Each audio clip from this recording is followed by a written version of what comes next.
Hello friends, CKD stock market news channel में आप सभी का स्वागत करता हूं। और अभी आप बात करेंगे एक शेयर के बारे में। बहुत ही धमाकेदार शेयर है और पिछले अगर एक साल में बात करेंगे तो ताबड़तोड़ तरीके से इसने रिटर्न भी बना के दिया है। तो आज का वीडियो उन लोगों के लिए भी इम्पॉर्टेंट हो जाता है जो लोग म्यूचुअल फंड्स के अंदर इन्वेस्टमेंट करते हैं। कैसे, आगे चल के बात करेंगे। Motilal Oswal financial services limited, जैसे ही आपके दिमाग में मोतीलाल ओसवाल का नाम आता है, चट से आपके दिमाग में आता होगा कि यार मोतीलाल ओसवाल की तो एएमसी भी चलती है। तो उसी के रिगार्डिंग ये शेयर भी मार्केट में लिस्ट करे हुए हैं। Motilal Oswal financial services limited के नाम से मिलेगा आपको। इनका अगर बिजनेस की बात करें तो वेल डाइवर्सिफाइड फाइनेंशियल सर्विसेज की फर्म है, जहां पर इनका जो नेटवर्क है 550 से ज़्यादा सिटीज़ के अंदर फैला हुआ है। सिटीज़ और टाउन को कंपेयर करके बात करेंगे तो 2500 प्लस बिजनेस लोकेशन है इनकी। और इससे बिजनेस पार्टनर और अगर कस्टमर की बात करेंगे तो 16 लाख से भी ज़्यादा के बिजनेस पार्टनर और कस्टमर हैं इनके।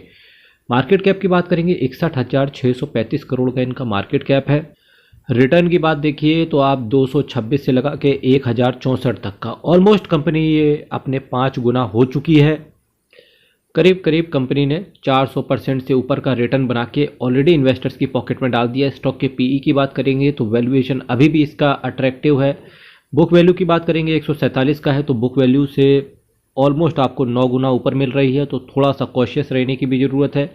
डिविडेंड यील्ड की बात करेंगे तो 0.34% का है। Return on capital employ, return on equity बहुत ही शानदार है, 20% से ऊपर का। फेस वैल्यू कंपनी का 1 रुपये है, तो स्प्लिट आपको देखने को नहीं मिलेगा। और दूसरे एंगल से आप ये भी कह सकते हो कि कंपनी चूंकि ऑलरेडी स्प्लिट कर चुकी है, इससे सिर्फ एक चीज़ समझ में आती है कि कंपनी थोड़ी सी महंगी हो गई है प्राइस वाइज। इसके साथ साथ इसके कुछ पीयर कंपेटिटर की बात करेंगे तो एंजल वन इसका पीयर कंपेटिटर है, सबसे बड़ा। मोतीलाल ओसवाल फाइनेंशियल सर्विसेज का सबसे बड़ा पीयर कंपेटिटर है एंजल वन। और जबकि मैंने इसको 2 बार बोला, इसका मतलब है एंजल वन के शेयर पर भी आप नज़र रखनी है। आईसीआईसीआई सिक्योरिटीज़ भी मार्केट के अंदर लिस्ट है। नुवामा वेल्थ पर भी आप नज़र रखना। आईआईएफएल सिक्योरिटीज़ भी आप रिव्यू चेक कर लेना। अगर आप किसी भी फाइनेंशियल सेक्टर से रिलेटेड या जो भी जिसका भी म्यूचुअल फंड आता है, अगर वो कंपनी मार्केट के अंदर लिस्ट है तो उस पर आप नज़र रखना। प्रूडेंट कॉरपोरेशन, जी हाँ, म्यूचुअल फंड डिस्ट्रीब्यूटर कोई भी होगा तो आप उसे पता होगा कि आप प्रूडेंट के साथ भी जुड़ करके म्यूचुअल फंड्स को सेल कर सकते हो एनआईएसएम का एग्ज़ाम वगैरह निकाल के। शेयर इंडिया सिक्योरिटीज़ लिमिटेड ये भी है। तो ये जितनी भी कंपनी है, share India, prudent, IIFL, Nuvama, ICICI securities, angel one, Motilal Oswal financial, अभी एचडीएफसी सिक्योरिटीज़ लिस्ट नहीं है। अनलिस्टेड के अंदर एचडीएफसी सिक्योरिटी बिक रहा है, करीब करीब उसका शेयर 13,000 रुपये के आसपास है। वो भी बहुत जल्दी लिस्ट कराने के लिए आ जाएंगे। सेल्स की बात करेंगे 2,312 करोड़ की जून क्वार्टर में ताबड़तोड़ तरीके से इन्होंने जोरदार तरीके से सेल रिकॉर्ड करी। 884 करोड़ का सेल जून क्वार्टर में आया। 14 के ईपीएस पर ये पहुंच चुके हैं। अगर मैं यहाँ पर कुछ और चीज़ों की बात करूँ कंपनी के बोरोविंग्स के, तो देखिए लॉन्ग टर्म कोई बोरोविंग नहीं है, शॉर्ट टर्म कोई बोरोविंग नहीं है, जिसकी वजह से भी शेयर के अंदर बूस्ट देखने को मिल रहा है। कंपनी के नेट कैश फ्लो की बात करेंगे 2,709 करोड़ के आसपास पहुंच चुका है। सबसे ज़्यादा फाइनेंसिंग एक्टिविटी से इनका कैश आ रहा है। डेटर डेज की बात करेंगे तो 99 दिन के हैं, थोड़ा सा कॉशियस यहाँ रहने की ज़रूरत है। प्रोमोटर की होल्डिंग की बात करेंगे 69.04% है।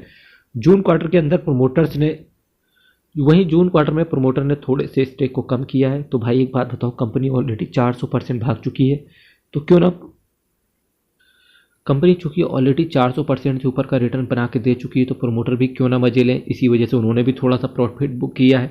एफआईआईएस की बात करेंगे, एफआईआईएस ने भी थोड़ा सा प्रॉफिट को बुक किया है 6.46%। डीआईएस ने भी थोड़ा सा प्रॉफिट को बुक किया है। पब्लिक देखिए ऐसा पब्लिक वैल्यू हो जाती है बिल्कुल 17 से 18% पब्लिक हो गई। पब्लिक को क्या लगता है भाई ये तो 4 गुना कर चुका है। मेरे भाई आपको पता होगा जो ट्रेन 200 की रफ्तार से जा रही है उसे एटलीस्ट मार्केट में रुकने के लिए टाइम चाहिए, और सताएगी भी थोड़ी सी। 47 से मतलब है रेस्ट करेगी कंपनी। तो अब ये एक बात देखिए, यहाँ से 226 से लगा के 1064 तक की जर्नी चूँकि ये कंपनी ऑलरेडी दे चुकी है, तो हो सकता है ठहराव देखने को मिले इस कंपनी के अंदर। अगर देखने को मिलता है तो जो नए इन्वेस्टर है वो डरे नहीं, जो पुराने इन्वेस्टर है वो मज़े लें, क्योंकि उनको पेशेंस ने उनको रिवॉर्ड किया है एक्चुअली में। आप यकीन मानना, अगर कोई भी शेयर आप खरीदते हो, अगर एक साल में 10-15 गुना हो जाता है तो उसे आप माता पिता का आशीर्वाद समझिएगा और किस्मत समझिएगा कि ईश्वर ने आपको बस इसी माध्यम से करोड़पति बनाने के लिए विचार कर रखा था। अगर आपका पैसा इतनी आसानी से नहीं बन रहा है तब उस केस में सिर्फ आपको एक विचार करने की ज़रूरत है कि शेयर मार्केट में आपको टाइम देना पड़ेगा। और जब आप टाइम दे देते हो किसी भी शेयर को, बैलेंस शीट अगर उसकी शानदार आ रही है, कंपनी का बिजनेस अच्छा है, तो आप यकीन मानना आज नहीं 10 साल में नहीं 15 साल में नहीं, हो सकता है 30-40 साल में कुछ ना कुछ आपको कंपनी रिवॉर्ड दे के जरूर जाएगी अगर कंपनी का बिजनेस अच्छा है। इसी रिवॉर्ड के साथ शेयर मार्केट में इंडिविजुअल स्टॉक से अगर आप रिस्क नहीं लेना चाहते हैं तो किसी भी आप म्यूचुअल फंड को पकड़ लो, शेयर से अच्छा रिटर्न आपको कहीं ना कहीं वो डिलीवर करके दे जाएगा। तो मेरे मित्र, चैनल को सब्सक्राइब करना है, वीडियो को लाइक करना है, कोई डाउट हो तो कमेंट बॉक्स में रखिएगा। हर हर महादेव, अयप्पा शरणम, हरि शरणम। बहुत बहुत धन्यवाद।